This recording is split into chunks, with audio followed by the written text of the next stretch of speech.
Hello guys, this is Kaleido. So, papakita natin kung ang DIY phone cooler ba ay effective o hindi. So, sasabihin ko muna kung may planning to bibili ka nito, ang presyo nito sa mga 300 pababa. Kasi itong phone cooler 217 lang or 220 sa Shopee na nabili ko. Tapos itong copper 71. Pero malaki na yan kasi 10 centimeter or something like that. Pero as you can see na maliit lang yung nilagay ko kasi mahina lang yung phone cooler ko dahil yung charger ko 18 watts lang. So bali kung gagawa ka ng phone cooler o DIY phone cooler, kailangan mo ng 120 watts para makita mo talaga yung full capacity ng phone cooler. So try natin siya ngayon. Try natin.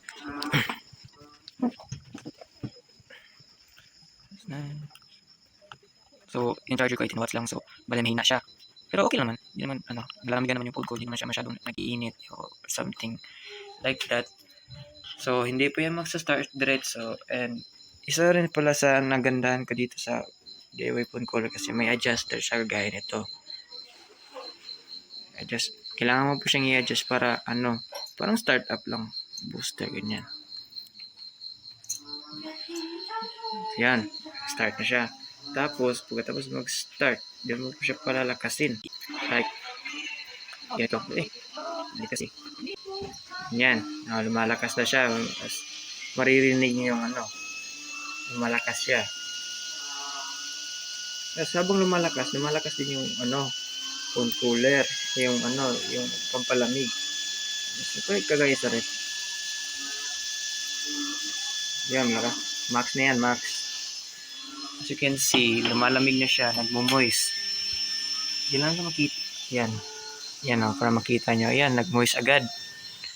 Maganda yung, tapos makakatipid ka pa sa bibili ka ng yung phone coolers dyan, ganyan, tag 500, ganyan, 600, 400. Ito, maganda na to kasi may adjuster na siya, tapos makakatipid ka pa. Yan, yan. Nagmo-moist siya, nagmo-moist. Okay siya. Tapos, try na naman natin siya sa gaming kung effective ba talaga itong phone cooler na nabili ko sa Shopee only for 212 or 300 kung kasama yung copper. Yung casing pala, sa akin na to, So, bali, di ko na sinali sa presyo. So, yan. Hello guys. So, dito tayo sa phone, titignan natin yung temperature. So, unahin natin yung CPU. Kasi, yan naman talaga yung priorities natin para bumili na ng phone cooler para di uminit yung phone natin. And ang unang iinit yung CPU. So as you can see 42, 44, hindi yan magsi-stable kasi nagagamit naman natin yung phone natin sa 44 Celsius. Ganyan. So bale, ang highest recording ko dito is 52. 52. Ipapakita ko na lang mamaya. Then, tinatay natin ang temperature ng battery.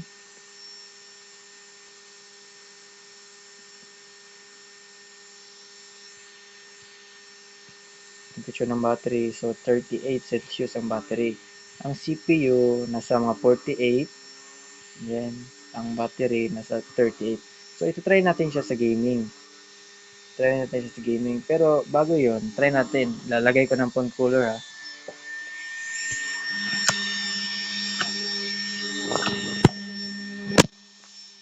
Tapos ngayon, sorry hindi nyo marinig kasi maingay yung phone cooler as you can hear. So, try natin yung ng temperature niya ngayon.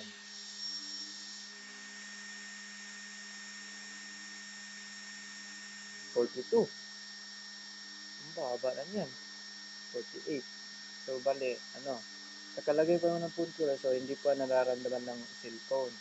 So, hintay muna tayo ng ilang minuto o segundo para matanggap ng phone ng lamig ng phone cooler. So, try naman natin sa battery. 36. So, bali, bumaba siya ng 2 Celsius. Kaya, tinanong natin sa CPU. 46. Bababa yan, tingnan mo. Ayun, 39. Bumaba na yung ano niya, yung temperature ng CPU natin. Tingnan naman natin sa battery. Yan. Kasi, ganun pa rin. Pero, try natin i-refresh. 36 pa rin. Ang CPU, 46. Ganun pa rin. Pero, as makikita nyo, bumaba talaga yung temperature ng phone nyo. Dahil sa phone cooler. DIY phone cooler. So, nagkasto ka lang ng 300. Ganyan. Tapos, may pang phone cooler ka na. Diba? So, bali, try naman natin ng gaming. Lagyan muna tayo ng FPS monitor. Then, CPU first, CPU temperature. Yan. FPS and CPU temperature. So, bale ngayon, 43, 39. Tingnan natin kung pumapalo ba ng mga 42 o 45, ganyan. So, 42. Bale, sinerch ko pala yung normal ng phone ang temperature ng phone na normal is nasa mga around 36 to 42. So, bumaba talaga, lumamig talaga yung phone mo. Diba, nakita ko man kanina na 48 yung temperature ng phone, tapos battery 38. Now, ayan, bumaba nga 34 Celsius. So, bali, try natin ngayon kung effective ba talaga ito sa laro itong phone cooler. So, bali, itatry naman natin siya sa gaming. So, as you can see na, 44 Celsius siya, tapos 60 FPS. Kasi, yung phone ko, while recording, hindi niya handled yung 90 FPS. 60 FPS lang talaga. So, bali, ipapakita ko yung screenshot ng na totoo yung sinasabi ko, and my device is ITIL P555G, 90 refresh rate or hertz, yung ganyan. O, diba? 90 FPS yan and 42. Pero, stable siya. Like, kung may phone cooler ka, 90 FPS, 85 to 90 FPS, stable siya pag may phone cooler. And kung wala naman phone cooler, tapos yung init ng cellphone mo, ramdam mo talaga yung FPS drop, yung naglalag, tapos ramdam mo talaga yung biglang nasa stock, ganyan. So, bali, ano yun talaga. So, gagawa ako ng comparison ng with phone cooler and without phone cooler. So,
As you can see guys, yung without phone cooler pumapalo siya ng 48 to 51. Habang naman yung may phone cooler pumapalo lang siya sa 40 Celsius to 44 Celsius. So hindi siya umaangat to 45 to 45 nga 46 ganyan. Yung pinaka lowest niya 41, tapos ang highest niya 44 lang. So bale effective talaga yung phone cooler kaysa naman sa walang phone cooler pumapalo ng 50 Celsius, 48 to 50 Celsius. 51 pa nga yan, no? So effective talaga yung DIY phone cooler. As you can observe na mas effective yung phone cooler na binili ko sa Shopee na for worth 300 pesos may phone cooler ka na. So saan ka pa? And nakaka-stabilize din siya ng FPS pala. Sorry. FPS, hindi lang makita sa video dahil yung video recording nililimit yung FPS ko to 60 FPS na 90 FPS naman sana yan. Pero goods din yung phone cooler kasi pag wala kang phone cooler tapos uminit phone mo, ramdam mo talaga yung FPS drop, yung bigla kang stuck, ganyan. So gamer din ako, tapos na-observe ko rin na ganyan, nakakairita rin paminsan-minsan. So bumili na ako nito, tapos bale nabili ko siya sa Shopee 217 ganyan. Tapos kaya ko to binili kasi nakita ko sa TikTok and mas cheaper siya. So saan ka pa? Bumili ka na nito hanggang wala pang tax ang Shopee. Kasi lalagyan na lang ng tax ang Shopee soon. So, bale, hindi na yan magiging 217, magiging, 250, 270, ganyan. Kasi may 12% tax or VAT, yung tawag nila. So, effective siya, guys. Yes, effective siya. And mas maganda to kasi affordable. Tapos, madali rin siyang gawin kasi nandoon sa shop or product yung instruction paano to buhuin. And wait, bago pala magtapos, recommended ko pala na gumamit kayo ng 120 watts charger kasi para mas maramdaman niyo yung lamig ng phone niyo and masulit niyo yung phone cooler niyo. Yun lang. Doon ko rin kinuha yung steps kung paano ko to binuo. And effective siya. Yan lang.